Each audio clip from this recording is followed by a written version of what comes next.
Dispute, Cinderclasm, and whatnot. And if you play against something you didn't expect or something you didn't tune for, you're going to be in a lot of trouble.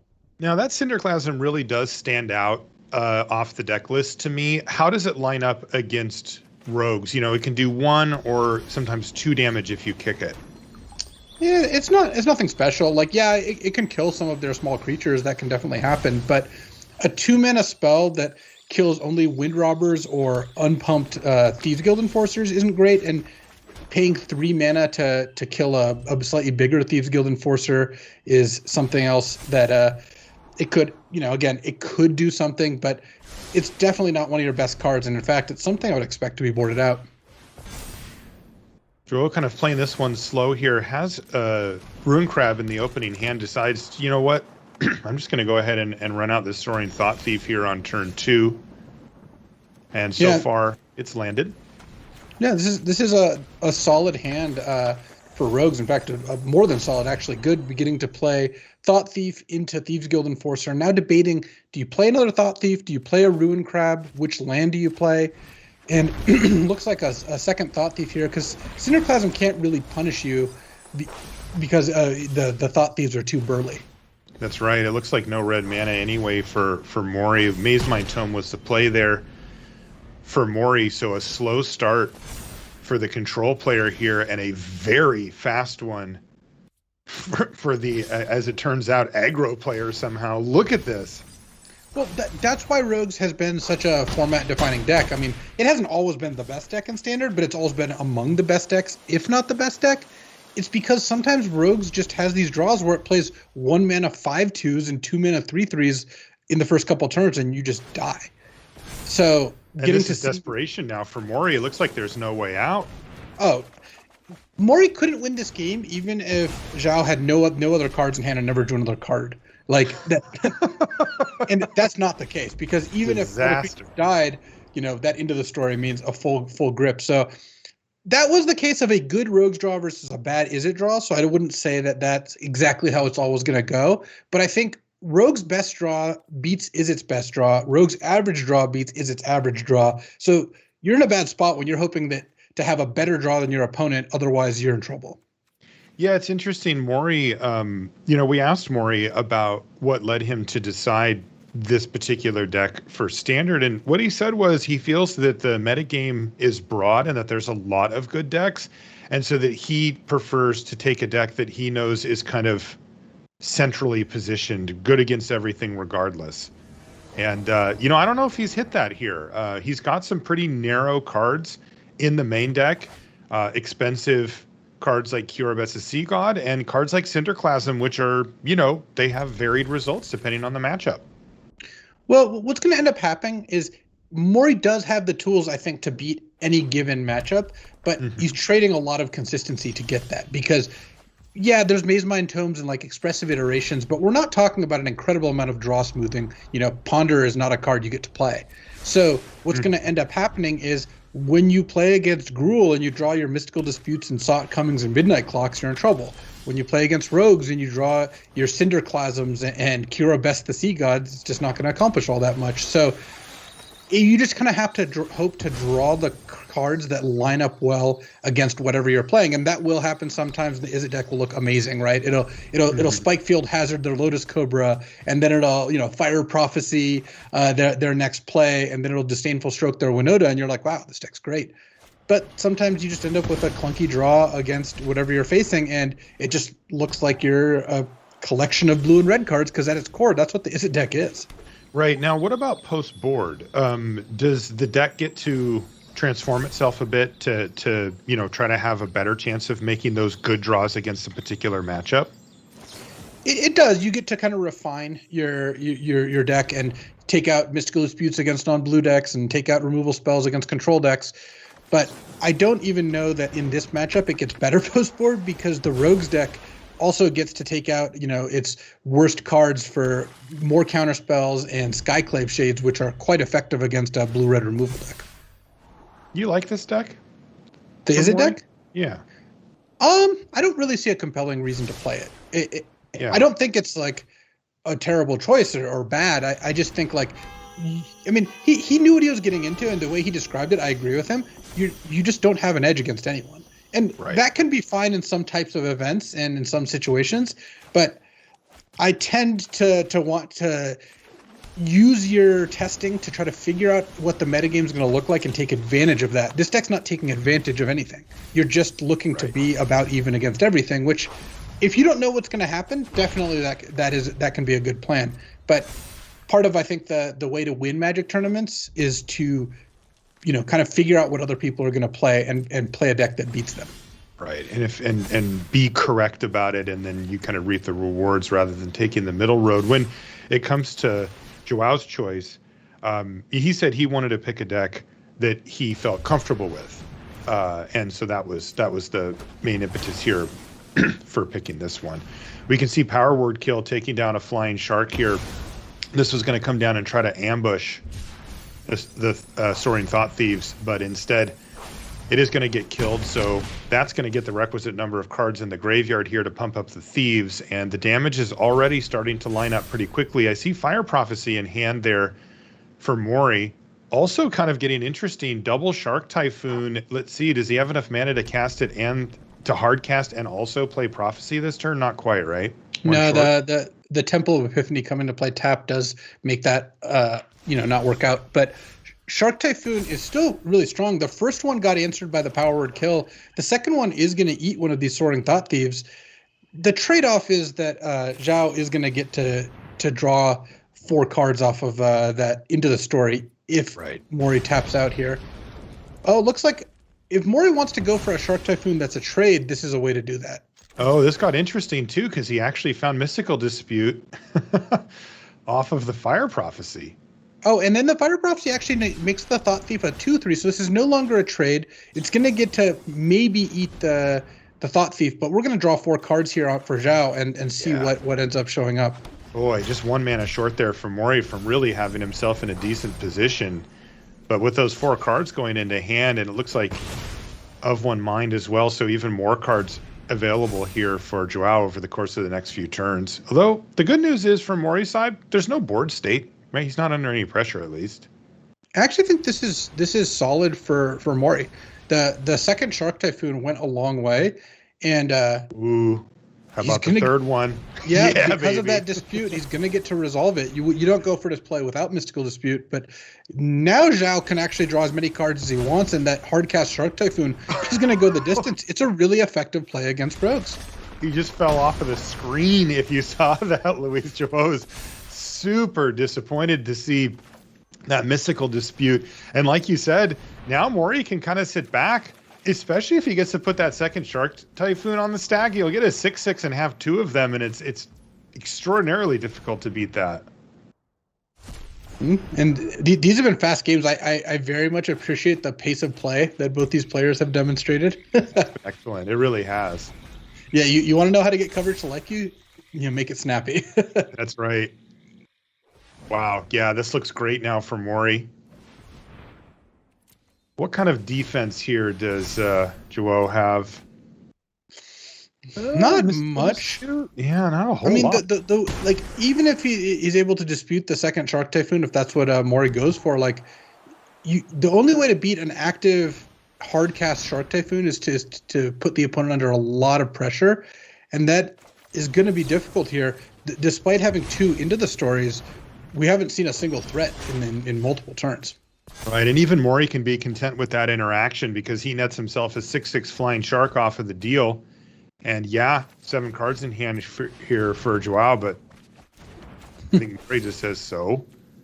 Yeah, I mean, João just drew a bunch more cards, has tons of kill spells in hand, literally and figuratively, and that's not really going to add up, especially since this is the point where the midnight clock really starts to take over. Again, we're sensing a theme here. If Mori is not under pressure, then does have a selection of powerful cards that will eventually win the game.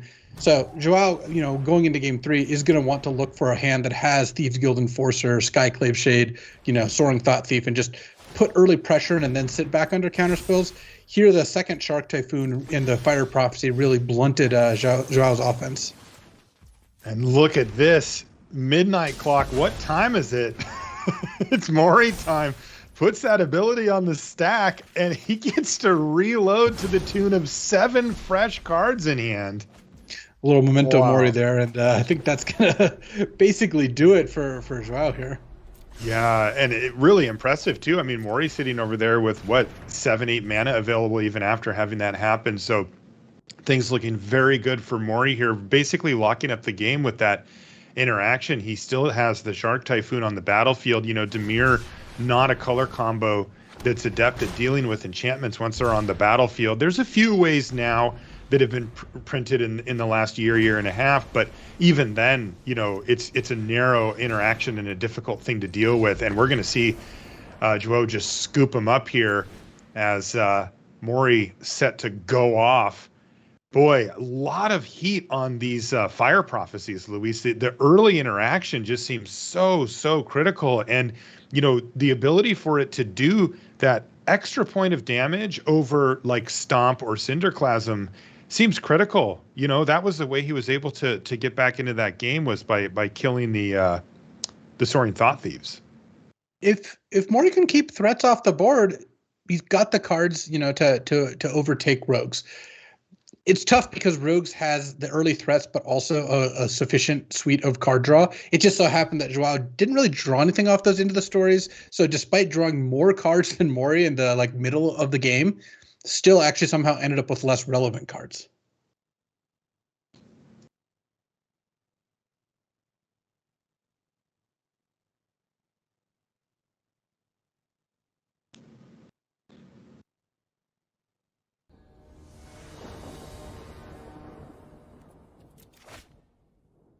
All right, you can see any other sideboard adjustments that are being made here. Ooh, this is a tough one for João. Like, you've got a turn 1 Thieves Guild Enforcer, but you don't have a Soaring Thought Thief to follow it up, so you're not really getting many cards in the opponent's graveyard. I would keep this hand because you still have Negate, you still have double into the story. Hive of the Eye Tyrant's also one of your better lands to see early. It's just not that impressive of a hand, though. You know what I think we're going to see? I think we're going to see a Negate on that Mazemind Tome. There's a pretty good chance of that. Though drawing a Soaring Thought Thief there was incredibly good for João.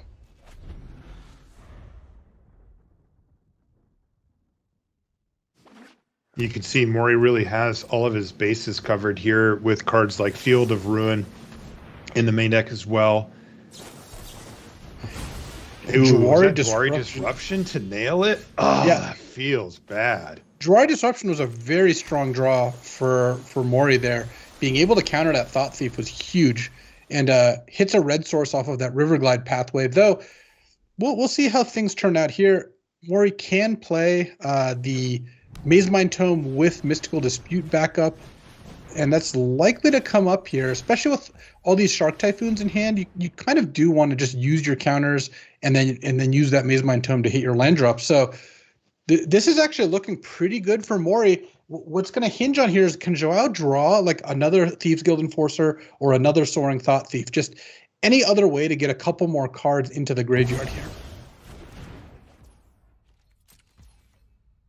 Interesting. So Mori chose not to use that Mystical Dispute, and then João just chose to cycle Cling to Dust. And the reason that he targeted himself was you really want to make sure your opponent has 8 cards in graveyard to make it so all your rogue stuff is going. But drawing another Into the Story in a power would kill 2 of the worst cards you could see at this point in time. So yeah, you could tell he was digging for lands there as well to start working his way up, and gonna miss a land drop, have to just settle for a Thieves Guild Enforcer, and there's a Test of Talents off the top. So another missed land drop here. Just Thieves Guild Enforcer pecking in for 1 damage, really not that big of a deal. Oh, and look at this, a Shark Typhoon here as well. Yeah, going to be forced to power to kill here. You can't just let your Thieves Guild Enforcer die like that. But this hand has not worked out, and it actually looks like Mori is going to continue his undefeated streak if things don't turn around quickly for João here. Yeah, you know, the critical part here is João's missing land drops, but also is sitting on triple Into the Story, which are currently costing 7 mana apiece. They are not going to be an option unless he finds a way to get something going as far as the mill plan goes very quickly. And, you start to look at these situations, and the number of cards he can draw is actually fairly narrow. There's one, at least, Thieves Guild Enforcer could get him another trigger. Oh, that's a fantastic draw, actually, because now you can attack with your Enforcer, and if Mori does the same play of cycling Shark Typhoon, you not only trade for the Shark, you also get Mori up to 7 cards in Graveyard. So that was the kind of thing that could turn things around, because João can now play Thieves Guild Enforcer. I think you might have wanted he's doing it now? I think you might have wanted to see if Mori wanted to block first, though. Ultimately he's probably going to. And then if Mori can tap out for something that you get to Test of Talents here, that would help a lot. So one way this could play out is Bone Crusher on the Thieves Guild, Test of Talents tries to counter the Stomp, and then Mori disputes or talents back the Test of Talents in order to force the Stomp through. The other option is just to get back this Phoenix and put Mori down to fewer than 7 cards in the graveyard, which can again make those Into the Stories cost more. Boy, a lot's going to hinge on these Into the Stories. Where does Mori go from here? It looks like Phoenix of Ash is going to come down and start slamming. Soaring Thought Thief off the top. Not a land. Yeah, and João now he's down to 5 cards or whatever. Yeah, this is going to be really hard for João to come back from, because Mori's hit a land drop every turn, and then now gets to use Bone Crusher, has the counterplay for Test of Talents, which you're kind of forced to use here. And this is going to be just a classic kind of control-ish mirror, because the Rogues deck plays out that way when they have a slow draw, where one player has 6 lands, the other player has 3, and I think we know how those tend to end. Yeah, those ones don't go well, and that does put Mori back up to 7 cards, but still another missed land drop, and you can see the pain on Joao's face. Just nothing he can do here. A terrible draw for him in game number 3, while Mori has been able to go toe-to-toe with him. And look, he's just got more lands. They have the same number of spells in hand, and he just has, double the lands on the battlefield. How are you going to beat that? He also has a board state that's going to end this game in 2 turns. Yeah, at this point, Mori has things pretty much locked up and is going to be advancing to 4-0, which is a fantastic start in such a high-stakes tournament. Yeah, remember, we're looking for that 9th win to lock it up over these today and tomorrow. So, you pick up the 4th win, you're getting pretty close. And you know what? It might as well end that way for João. At least you can say, when your friend says what happened in round number 4, you can say, well, I drew all 4 Into the Stories to go with my 3 lands, and could not seem to find my way back out. Mori looks focused.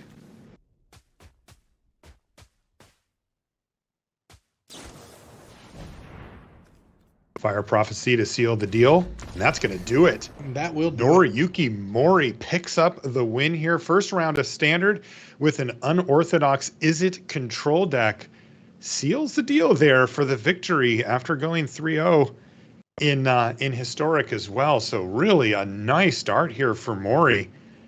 And Luis, I knew it the whole time. That's why I picked him. No. I mean, the predictions are an expression of who you think is more likely to win, but by no means is it a lock. And Mori took it down. Yeah, really impressive stuff there from that. Like I said, it's an unorthodox build. It does remind you of control decks of yore. They don't look like that very often anymore, where you're relying on one 3 copies of a really expensive spell. But in this case, Mori also, we didn't see Cure Best to See God, which might have been better for him. But at the end of the day, I'm sure it wasn't in the deck after the first game. After board, yeah. And because you know what? Shark Typhoon, right? Like, let's not forget that card. That card does absolute work, main deck, sideboard, however you want to configure it, and it can absolutely be a win con as well. So Mori picks up the win with Izzet control. We're going to have more Magic for you. We're going to take a short break, though. We'll be back with more right after this.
And welcome back to coverage here, the Challenger Gauntlet. That's Luis Scott Vargas. I'm Marshall Sutcliffe, and we are bringing you Standard now. We just transitioned over into the Standard round. We've got another match to bring you between two heavy hitters, two of the bigger names in the field. In fact, we've got David Inglis versus Sam Pardee, and they're playing similar builds here, both on adventurous decks, Luis. As it turns out, it's Gruul in the hands of David, and Sam has brought Naya.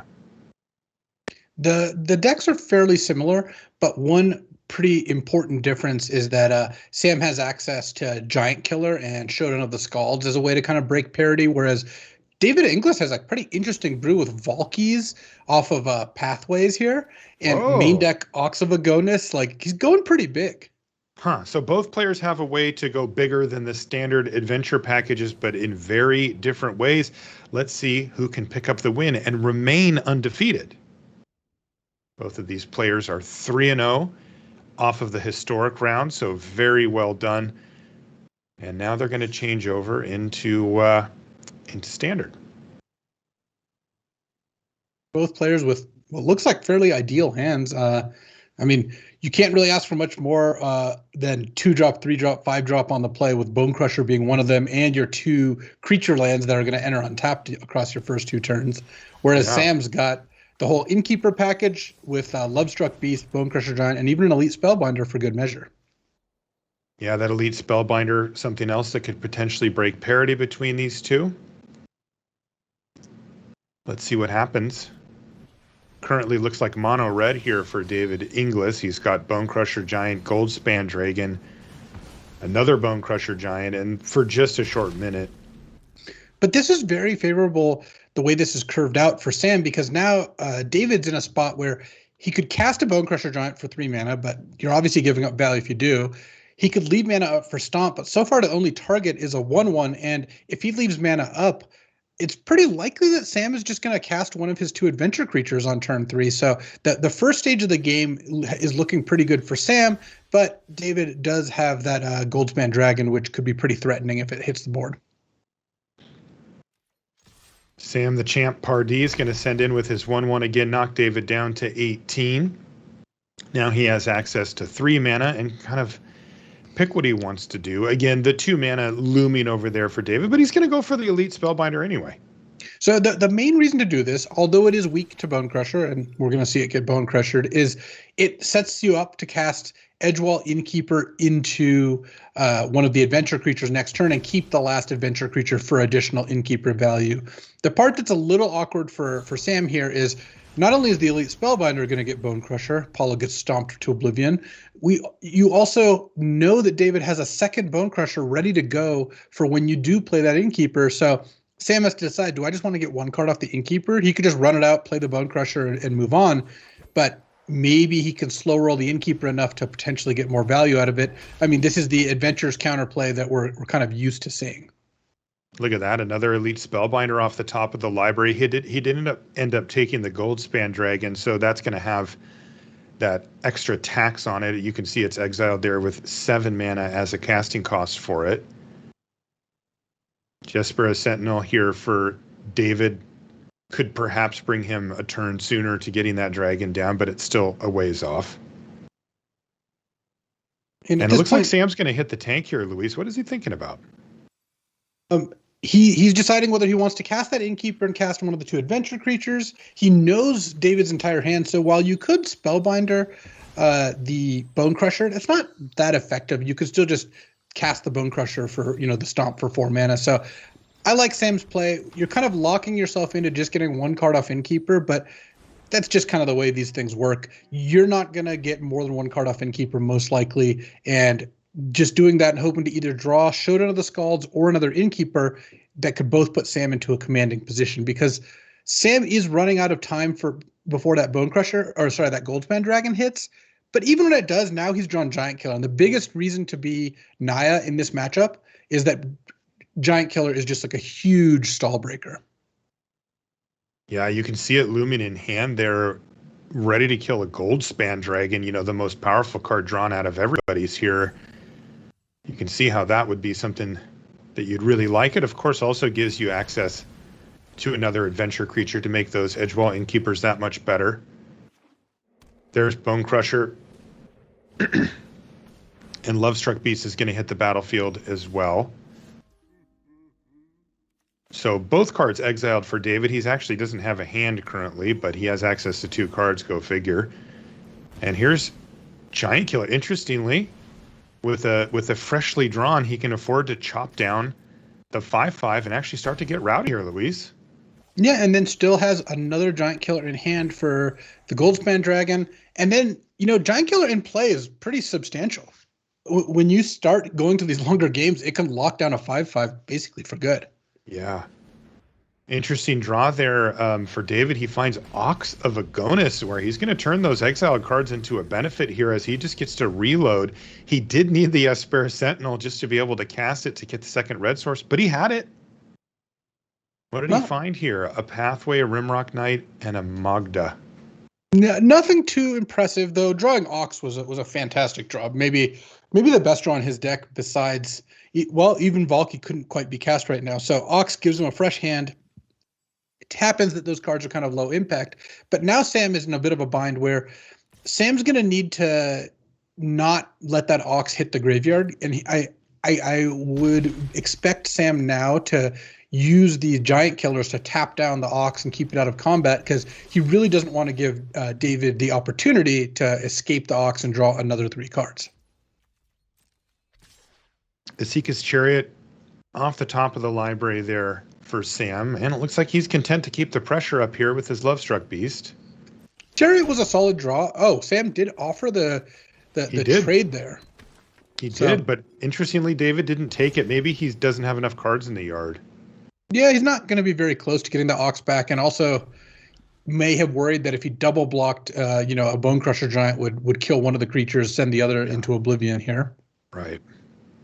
And look, Sam now has the Giant Killer activation up, so even if David plays that Goldspan Dragon, Giant Killer is just going to tap it down. And because Sam has been aggressive here, as much as these games can kind of tend towards these like board stally situations, look, there's 5 creatures on each side.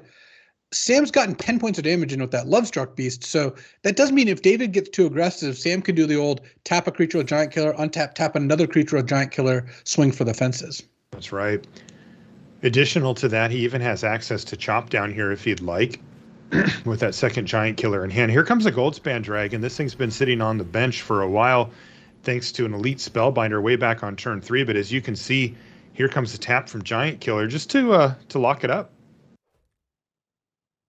And that's a price David kind of has to pay, because although David spent 7 mana that turn, Sam is spending 2 mana a turn with Giant Killer that is not really getting anything out of long term. Like, he is tapping a creature that's good for him every turn, but 5 turns later he'll spend 10 mana on Giant Killer and doesn't have a lasting advantage to show for it.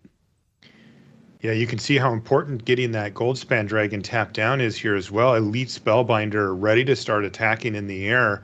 And right now, well, I will note, Sentinel Jaspera Sentinel's got reach. It's it's funny. The card just does just enough to make it. I think that card's like barely over the line for standard, but it's showing up in multiple standard decks, and reach is part of the equation. Yeah, that's right.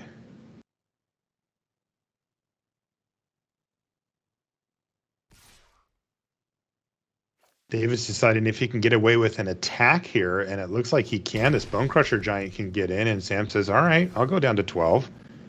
There's an Edgewall Innkeeper off the top of the library, though, for Pardee. Oh, amazing draw, because Edgewall Innkeeper now lets him, if you want, to draw a card off Bone Crusher right away, and then probably in 2 turns or so, or maybe next turn, draw a card off Giant Killer, depending on how that goes. See, so he's going to offer the trade for Jaspera Sentinel here. Yep. While getting the Lovestruck Beast in, and again saying, hey, if you want to double block with Ox of Agonis and like a 1/1, I'm in for that. And that is the case. Again, the player's trying to line up some type of long-term plan. David hoping to be able to escape the Ox. Unclear exactly how many cards he has in his graveyard at the moment, but I would assume he's not quite there, but close. Sam elected not to use Giant Killer to kill the Ox and save the Lovestruck Beast, and I think that there's a couple good reasons for that. One is with Edgewall Innkeeper, you're drawing more cards. You don't need to You don't need to worry about trying to get an advantageous trade there. And then the second is that with Isika's Chariot, if you can actually trade off a bunch of creatures and have the Chariot left standing, that's going to be pretty good. Right. If the Chariot gets to get in like twice, it takes over the entire game. Nice land drop there as well for Sam. That'll give him the easy giant killer tap. He did have the Sentinel as well, but Sam curious also when he wants to use giant chop down here as well.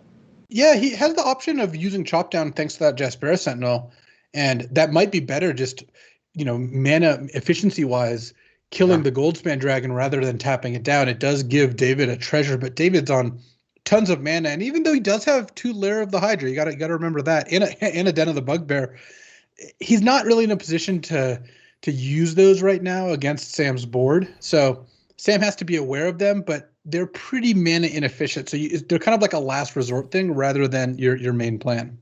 Okay, he decides just to tap down with the giant killer. The other, reason to use chop down on the relevant card here, of course, is that he does have an Edgewall Innkeeper now. So, just casting giant killer next turn to get a card would be fine. But he's gonna hold it up. Is there anything that he needs to consider chop downing that's better than a Goldspan Dragon? It's not so much that there are better things, because I think Goldspan Dragon is probably the highest quality creature that David has. It's more that he wants to maybe tap it down with Giant Killer to deny David that extra treasure, and maybe use Giant Killer as a combat trick where you break up a double block, or you unexpectedly kill a big Lair of the Hydra that David kind of moved in on. Right. Yeah, and this does get interesting as you see the trio of creature lands over there from Adventures in the Forgotten Realms for David, as that is something that Sam is forced to think about here, as we see David play back-to-back creatures here, Bone Crusher Giant into Rimrock Knight, and a Lair of the Hydra for Sam as well. That one's going to be tapped. All right, there's Isika's Chariot hitting the battlefield, though, and then the tap land, and it looks like he's going to pump the brakes here and just pass the turn back. David, he's put together a pretty nice board here, and the life totals are actually fairly close. Well, David drawing that second Goldspan Dragon definitely helped. Right now, Sam's the one making the most productive plays each turn, because he's got that Edgewall Keeper in play. He played an Isika's Chariot. So if I'm Sam, I actually now want to switch from being the aggressor to just dragging out the game as long as possible. So Sam now has to once again decide, do I want to use Giant Killer? Do I want to bite the bullet and just use Chop Down? And looks like Sam has elected to let the dragons attack. So that's kind of strange, right? Because you would think he would either tap down or chop down before attacks. Is there a potential for a crackback here? Remember, David has now left himself pretty tapped down after casting that Goldspan. If David gets aggressive and attacks with 2 Goldspans, Sam could very well take it, fall to 4. Tap down a creature end of turn. Next turn, tap down a creature, Giant Killer the last creature, because remember, Rimrock Knight can't block. And then David would just be dead. So Sam is offering David the opportunity to attack him, and David might just decline. You might as well send in Rimrock Knight, even if it trades for a 1/1 token. It's not doing anything on defense. Plus, it generates a treasure with Magda. Yeah. Enough of those treasures pop up. Go ahead. Enough treasures will give David an additional blocker, though, in that Lair of the Hydra. That's right. Yeah, these are always these funny situations with the tappers. These pop up in Magic from time to time where you go, okay, I'm going to make this big play. They're like, okay. And you're like, go to combat. And they go, okay. And you're like, oh, no. I must have miscalculated here because my plan was to attack with all of these things, and now I am not. All right, well, in comes 1 Goldspan Dragon, and it is going to die. I like Sam's play here. You really need to spend the mana because you have a lot of cards to play. Like, you're going to draw a card for your turn. You're going to draw a card off this Giant Killer because of the Edgewall Innkeeper. You need to stop spending 2 mana to tap a creature and instead spend 3 mana to kill it and just kind of bite the bullet there. So, plus, Sam's threat of a crackback did lead to only one of the Goldspans attacking. So Sam's actually not even going to take damage this turn, which is really good for him because he's the one who's got, the Edgewall Innkeeper. The Isika's Chariot could also rumble in here and make an additional cat token, which will threaten to overwhelm David fairly soon here.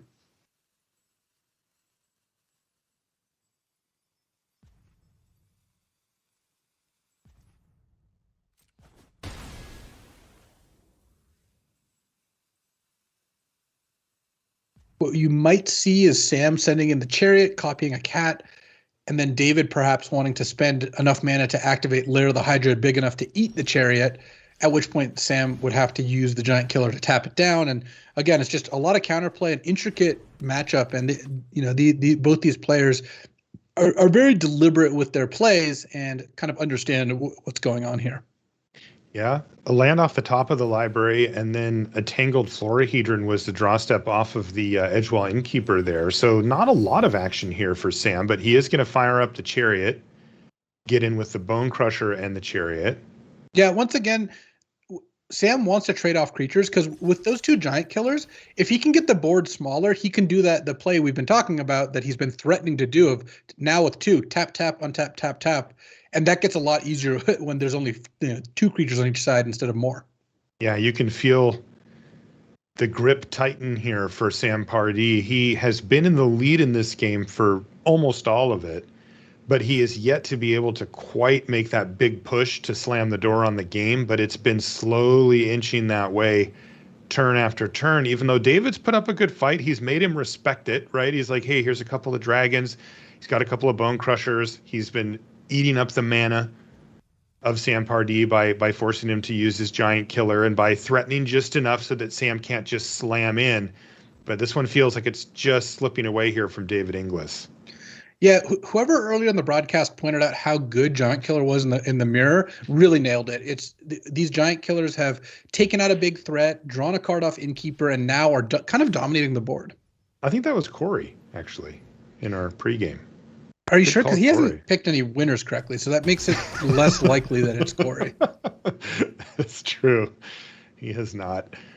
All right, the big hitter is finally going to hit the battlefield here, Luis. Tangled Florahedron here on turn 10 or whatever. We got there. You may mock the Florahedron, but I will say it's a lot better than a forest. Yes, that is true. All right, so it looks like Sam is going to be able to leave himself with just one tap here. He's only got the one non-summoning sick giant killer anyway, so he can actually take the time to put Gigantha into hand. Is that what I saw?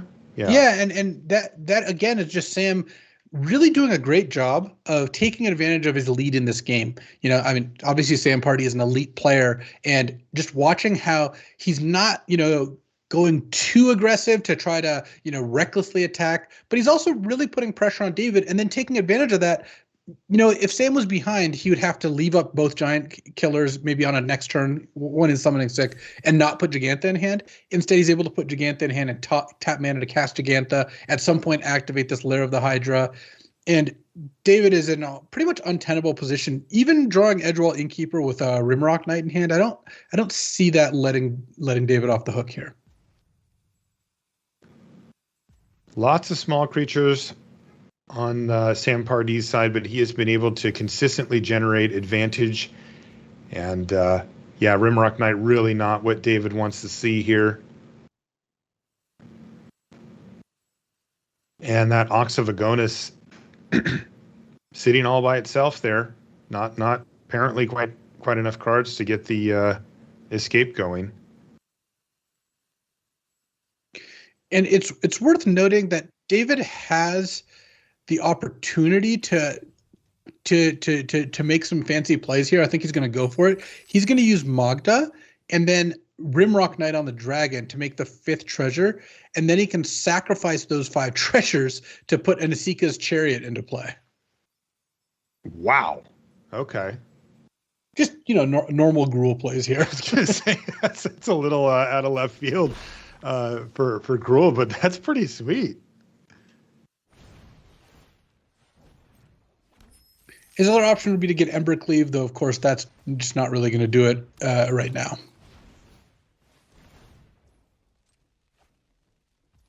He gets the card off of Rimrock Knight, and it's Anasika's chariot. Which, I mean, he's got 4 in the deck, so it's not terrible to draw one, but it's like his fancy play kind of was all for naught here, since now he's just going to have to sack a treasure to cast the chariot. Right. The plus side, though, is that it means that he's got activation of Lair of the Hydra up. So David does a pretty good job here of getting back onto the board. But Sam can just deploy heavy hitters each turn. And again, these giant killers are really putting a lot of pressure on David. And then Sam is also going to be able to use his Lair of the Hydra, I think, a little bit better than David will, though David does have a ton of treasure, so that one's a little closer. It's just been the same story every turn. David doing a really good job of getting himself at least enough pressure on board to make Sam Pardee have to change his plays and honor that. But Sam, when the ball comes back into his court, he just crushes it back over and puts himself ahead over and over and over again. This Magda is actually kind of heating up here. Getting a sixth treasure or fifth treasure here off of tapping that Rimrock Knight to crew the chariot means David is going to be able to just get another chariot, or if Sam gets a little bit too, lets his shields down, strike out with like a pretty quick Embercleave win. Yeah, you got to respect David's doing a great job of keeping himself in the game, trying to work out some way to find a win on a game that he's been behind on. I actually kind of think this is turning around. It turns out Edgewall Innkeeper, even on the very last turn, still a good card. It's one of the defining cards in not only this matchup, but the metagame itself. Yeah, Sam has one of his own. He's out of adventure creatures, but that could certainly change things as well. So he loses all the cats, but he's going to go ahead and recast here and not cast Gigantha. Instead, he's going to leave up. Does he have double activation? I guess if he wants to use the Sentinel, he does. It's worth noting that David has drawn both of his Goldspan dragons, so he can't fetch those off of those treasures because Magda can also get that. Sam's getting a little punished for not blocking Magda with something like the Tangled Florahedron last turn, though. Yeah, for sure. And now look at this. Shatterskull smashing off the top here for David. He can take care of the giant killers with this? That's likely what's going to happen. And the sequence of Edgewall Innkeeper into Esika's Chariot into Shatterskull smashing might have turned this game around, especially since David has that Ox of Agonis in the graveyard. At some point, he is going to have enough cards in the graveyard to bring it back. Part of the reason that Sam probably didn't want to block Magda. Right. Sam lacking the ability to close out this game. He certainly put himself in a position to control the game, but he has yet to find that kind of hammer blow to finish things off. And David has just hung around, and all of a sudden it seems like he may be pulling ahead again. Oh, I would say David is now ahead, especially with that Ox in the graveyard. Wow. So Sam's going to tap the dragon. That's going to wake up the chariot. And so then Sam's going to tap that as well.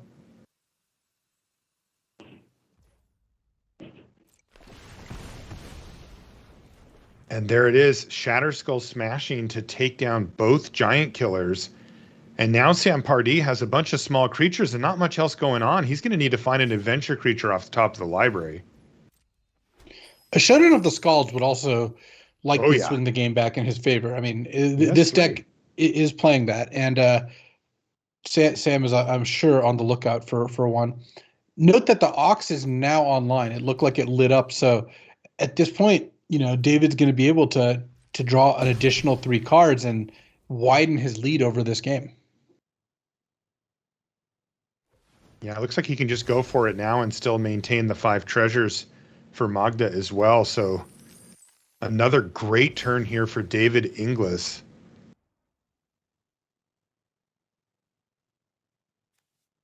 As he wipes out his graveyard, but for great effect, here comes Ox of Agonis plus a draw 3. Let's see what he finds. Esika's Chariot, Innkeeper, Bone Crusher Giant. Wow.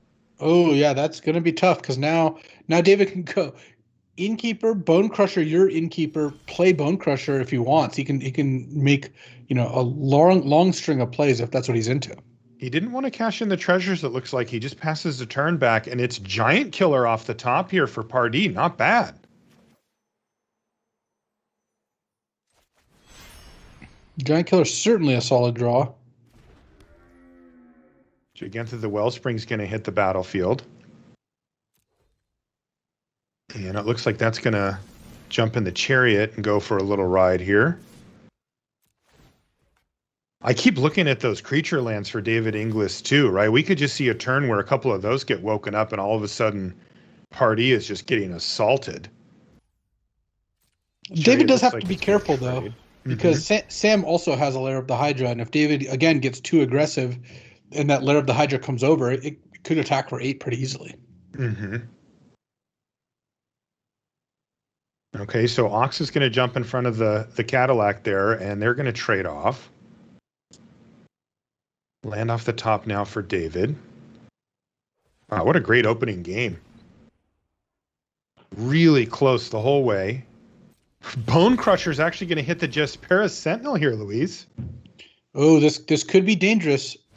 If right now David is killing Jaspera Sentinel to try to go for an Embercleave Goldspan Dragon win, there's a possibility that opens the door for Sam to steal a win by using Giant Killer to kill the Goldspan Dragon and maybe making a lethal attack back. We'll see how this ends up working out.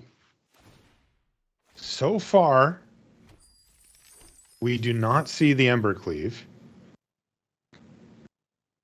But it does feel like David might be going for it. I mean, he's killing that Sentinel so he can get in. Is he just trying to set up a 3-turn clock? It doesn't seem likely.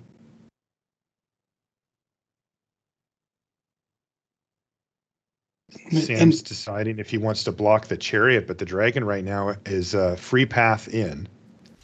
And Sam can either make the defensive play of blocking chariot with just the 1/1, or sorry, the aggressive play of blocking it and try to go for lethal, or he can double block it. He went for the double block and boom. There it is. There's the Embercleave. Now that's going to be met by the freshly drawn chop down. So that means we're going to keep playing.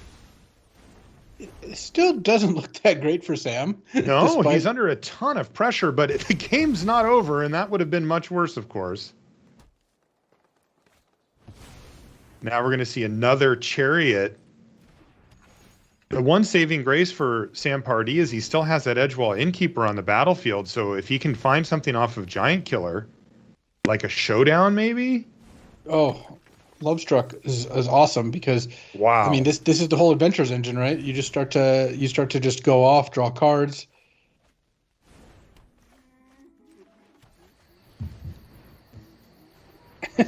Whenever we think one player's down, they just kind of keep getting back in there. This has just been an incredibly close and lead-changing game. This is one of those ones where this is the game of the day for sure. Absolutely. And now last turn, David went for the absolute win, and Sam had top decked the answer for it, and now we're right back into it again. And now we're in a spot where Sam has no cards in hand, Giant Killer and Chariot, but also a bunch of 5/5s, whereas David has this Embercleave, and now he's going to be able to try to grind down Sam by just equipping Embercleave on things and attacking one creature at a time. Sam's at a precarious 10 life here. He can't take the full hit from the Chariot. Though with that Giant Killer, Sam now can lock down the whatever gets Embercleaved past this turn, but he has to decide, do I double block and trade 2 5/5s for a 5/5? Do I chump and then go to pretty low? Sam playing a little bit defensively here, just trading my 2 5/5s for your Chariot. And sometimes you just got to do what you got to do. Yeah, I think he just sees that the cats will just take over the game on their own at some point, so he needs to make that decision early. And boy, it's top David Inglis is ready to rumble with triple Edgewall Innkeeper if he finds a... Ooh, how about a Crone War? The Crone War is quite interesting because not only can you take something and, get some value off that, this board is so full that taking a creature and making it so David has to attack with everything, it feels like it can fairly easily set up the win. It does. Boy, he probably wishes he had those 2 5/5s left over now as well, but what are you going to do? And it looks like he's going to keep the pressure up here too and attack with the Chariot. Really prompting David to be kind of forced to trade here. And once again, both players just electing to trade off for Chariot as soon as possible because it generates value every time it attacks. But I think Sam's A Crow in War is now going to put David in a pretty tough spot because Sam's going to tap down the Bone Crusher. David's got a bunch of 1/1s, and now next turn Sam's going to say, "Hey, all those have to attack me." That's right. Yeah, David really has a very short window here, and he drew a land. So that's not going to do it for him. Both players on empty, and there's Bone Crusher Giant off the top for Sam Pardee. I mean, Can he win right now? Well, let's see. He can kill 2 creatures, and then there's still 3 blockers left. Some block 3 things. It doesn't look like a win right now, but I think a creature land too available, right? Like the den. yeah, I was counting the creature land as one of those blockers. I see 1, 2, and then 1, 2. I see. So tap 1, kill 1. Right.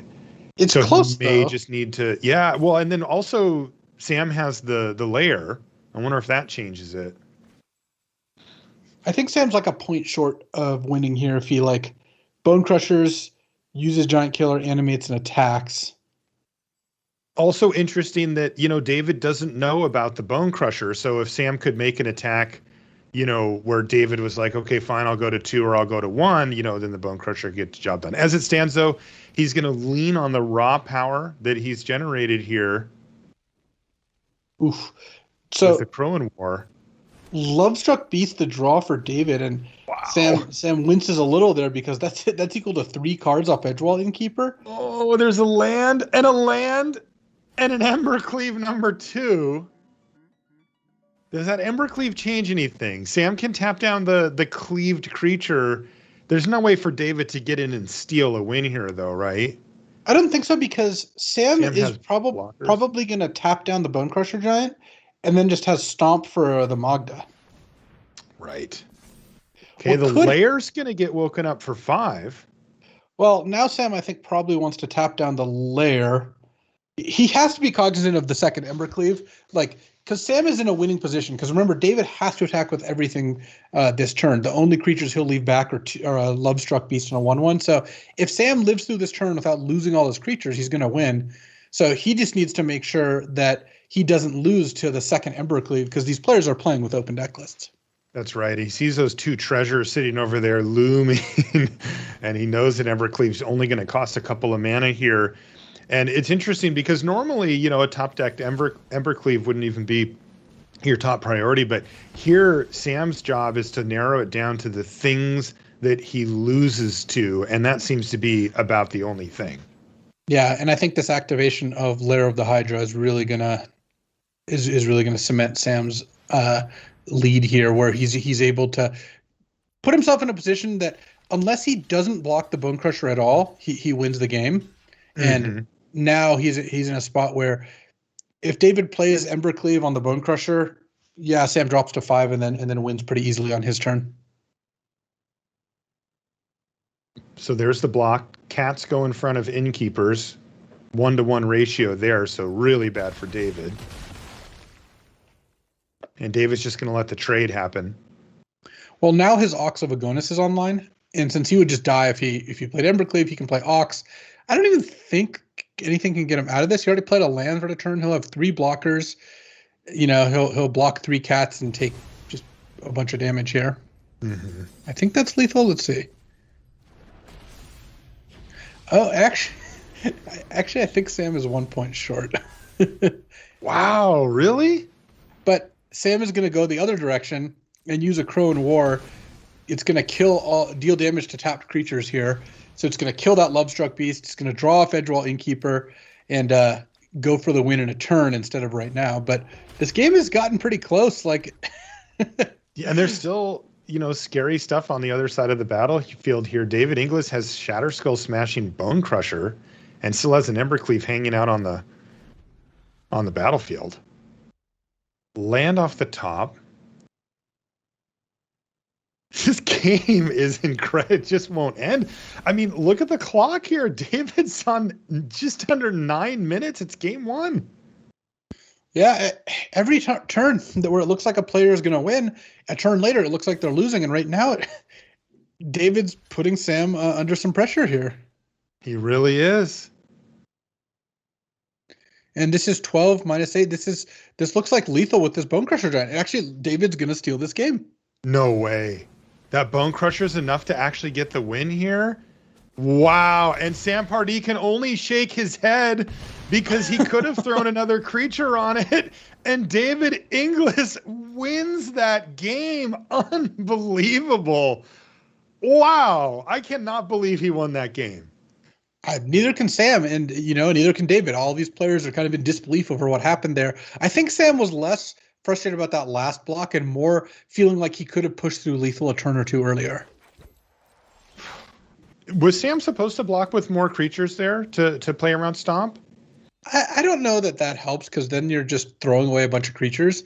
I think if I was Sam, I would have been looking at the last 2 turns and maybe if there was a way to maneuver in for lethal, because you were a point short twice, which often means maybe you could have figured out a different block with, instead of blocking with Lair of the Hydra or something like that. Yeah, that makes sense.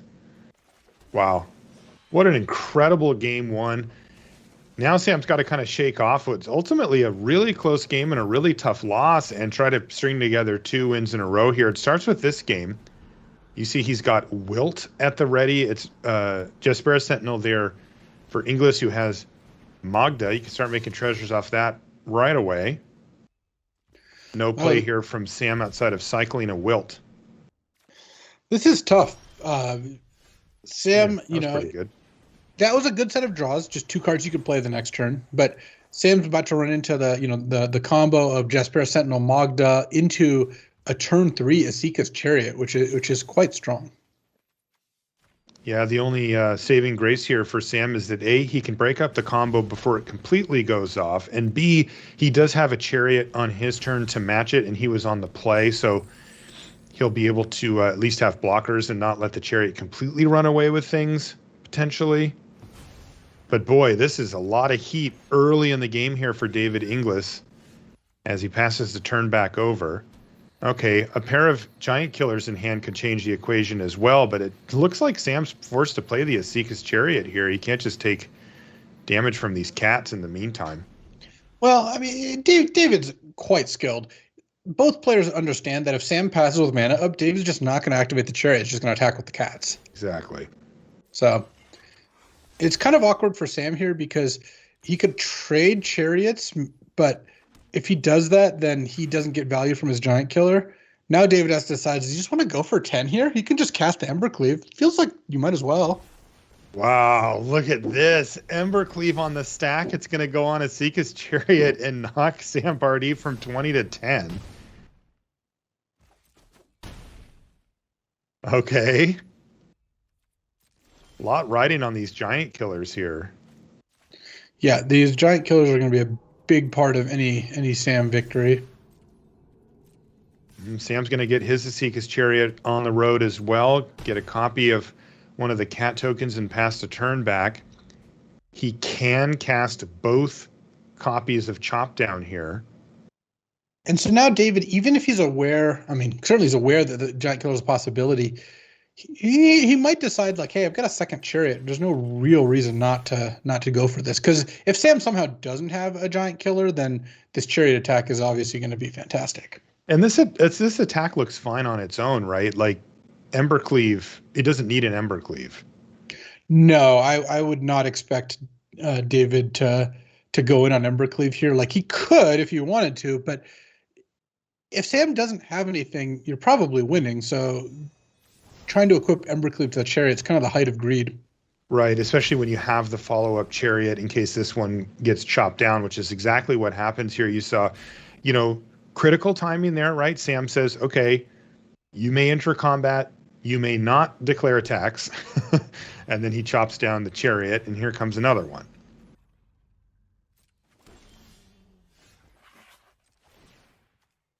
And once again, same game plan here for Sam Pardee. He's going to get in his Chariot and ride.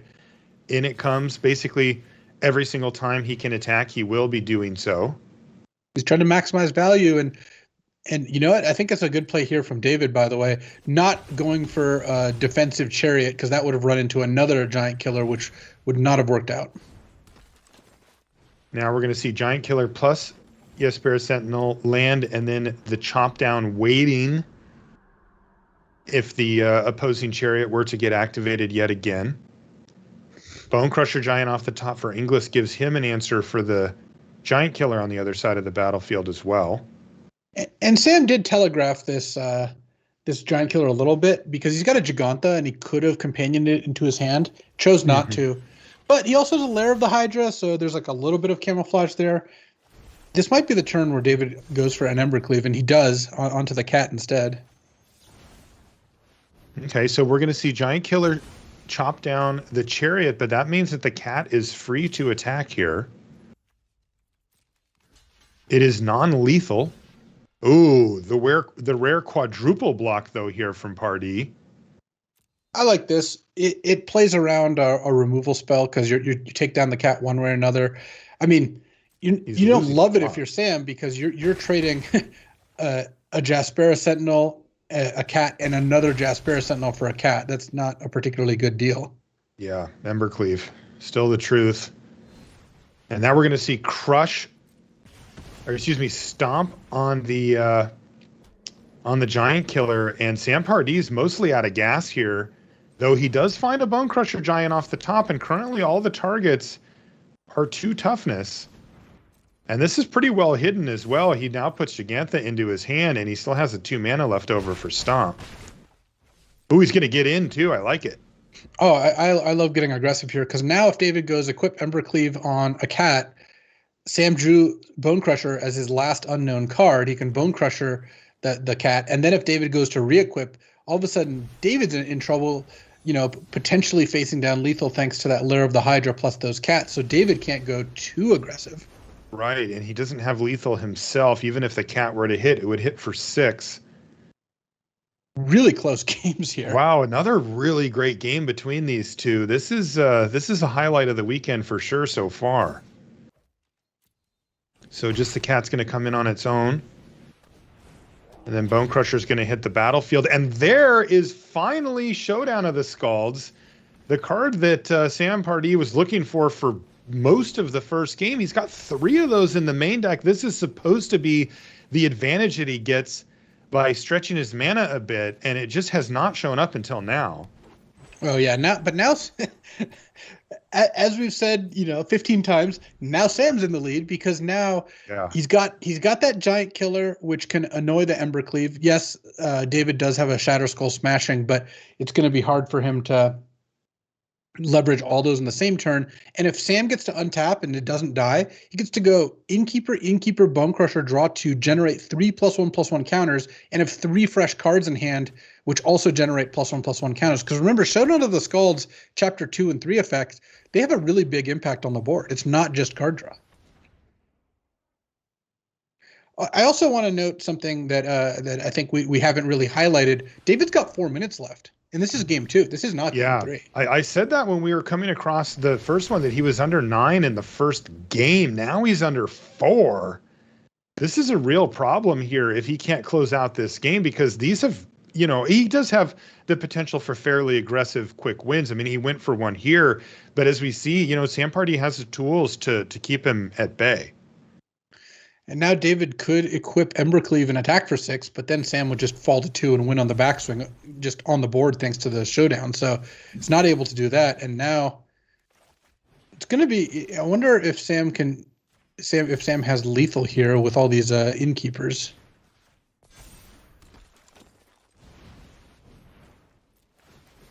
Yeah, he's going off with Showdown of the Scalds, no doubt about that.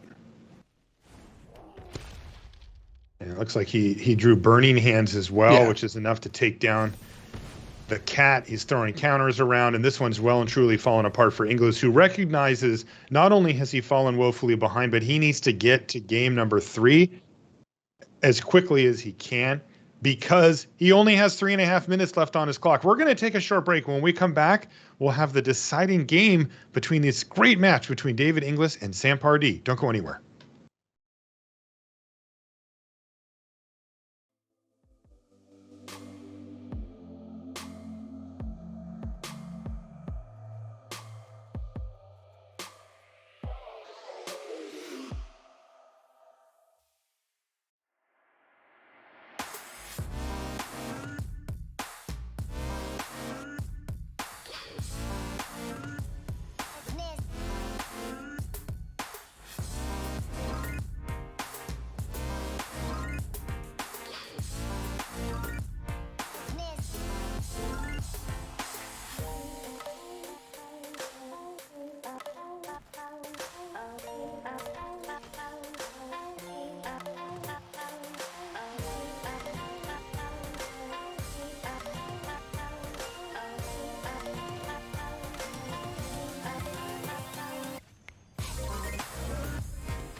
And welcome back to coverage here of the Challenger Gauntlet. We have David Inglis and Sam Pardee facing off as what has been an epic match. I'm Marshall Sutcliffe. I'm joined by Luis Scott Vargas. And we got game 3 coming up with a few big dynamics at play. I have to say the first one that comes to mind, Luis, is the clock. David Inglis is under 4 minutes on his clock, right around the 3 minute and 30-second mark. And this has not been a matchup that's played out quickly between these two players. So he's going to need to mulligan aggressively, and try to find the win here in kind of one of those great curve out scenarios. Because if Sam gets to do what he gets to do, this game's going to go too long for David to win regardless. Yeah, he's under a lot more pressure than Sam to get things done, which could force him to make suboptimal plays. And that's a huge advantage for Sam, because Sam gets to play the game normally. David has to play it in a more aggressive way than he might want.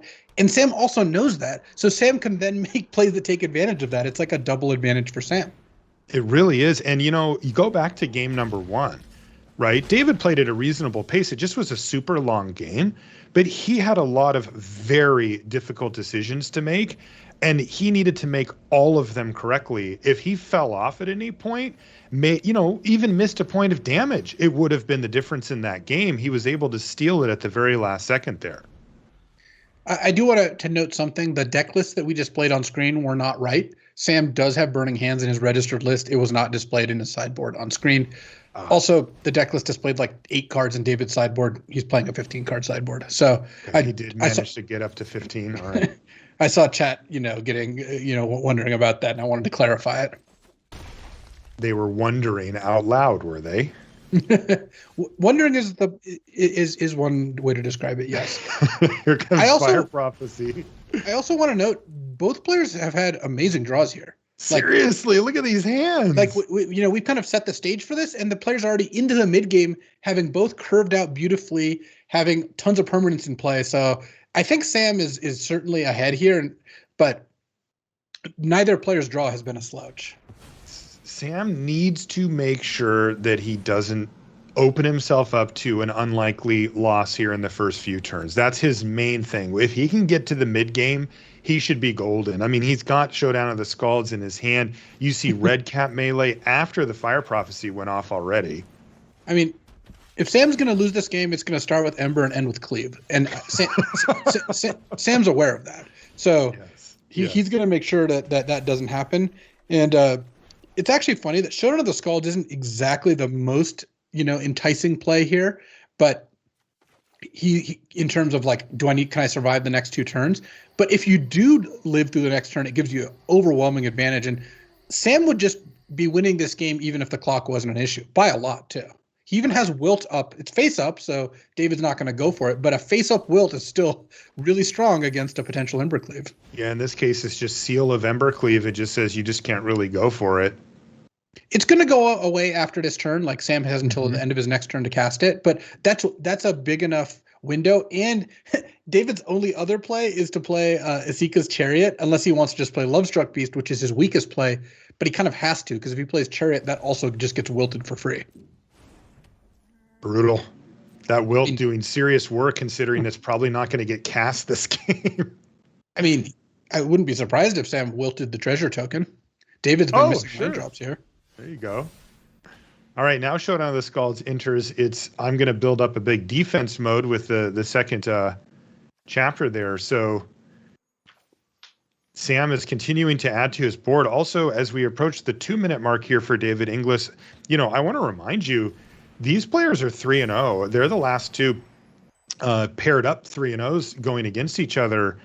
And, getting to the 4th win here is a really nice step for either of them. If you get to 9 wins, you guarantee your slot in the last day of competition here. And, So for those of you who haven't followed coverage deeply, what Marshall's doing is setting up a narrative. You're going to hear about this 9-win things as the day progresses, and that's going to keep you engaged with what's going on in the tournament. Wow, a little behind the scenes there from Luis Scott Vargas. I aim to please. Oh, thank you, Luis. All right, we're going to see Bone Crusher Giant go on the stack here, which is going to serve 2 roles. One is going to kill a 1/1. But in addition to that, it's going to put a counter on the Chariot. And then we're going to see Red Cap Melee take out a Bone Crusher Giant, which is going to get another counter on the Chariot and turn this Lovestruck Beast from eating the Chariot to trading with it and now to getting chumped. Wow, that was some serious upgrades. And there it is, the Wilt on the Treasure token to add insult to injury. It gets a +1/+1 counter, though, as well for Sam Pardee, so it's even a board-affecting play beyond just taking out that treasure. And frankly, look at that. There's only 3 lands there for Inglis. That has to be the nails in the coffin here. For sure. And even though we couldn't see Sam's timer, he's got quite a bit of time left because even though these games are long, Sam's one of the fastest players I've ever seen play. Like, you know, he's not quite Shota Yasuka, but he plays at pretty crisp speed. And it's not like David was playing slow. These games are just long. But the way these kind of things work is incremental advantages in pace of play lead to not close endings in terms of clock. Right. David's at about 1.5 minutes left as he casts Isika's Chariot, but he is under some serious assault here. Wow, Edgewall Innkeeper off the top, too, for Pardee with double Bone Crusher on Adventure. And note the Showdown is still persisting. This is the last turn of the effect, but this is why Showdown of the Skalds is so important to the deck. Not only does it draw you 4 cards, but it's going to distribute something like 6 +1/+1 counters. Like, this game is well past over. The clock may have factored in David's sideboarding decisions and maybe made him play a little differently, but Sam's just winning this game. Like, it's not like Sam would have lost this game if he didn't have extra time. Yeah, absolutely smashing it now. David able to steal that prolonged game 1, but it looks like he's going to fall here. And by the way, Showdown of the Skalds critical in both of the last 2 games. You know, Sam was waiting for it to show up in that super long game and just never found one. He had 3 in the main deck and it just never showed up. And even then, David was barely able to attack for exactly lethal with a removal spell and an Embercleaved creature in that first game. Here we see the Mirror Breaker, Showdown of the Skalds, again, just crushing this matchup. The funny thing is that Goldspan top deck was actually pretty close to being lethal. It's 10 -2, 8 damage, putting Sam to 5 here. But at this point, Sam surely has lethal with, 3, 6, 9, 11 creatures in play, plus potentially Lair of the Hydra for the 12th creature. I think he's probably going to figure out a way to get in there.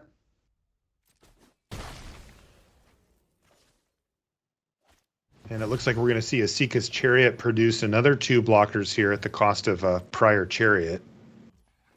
Yeah, they don't do much in multiples anyway, so no.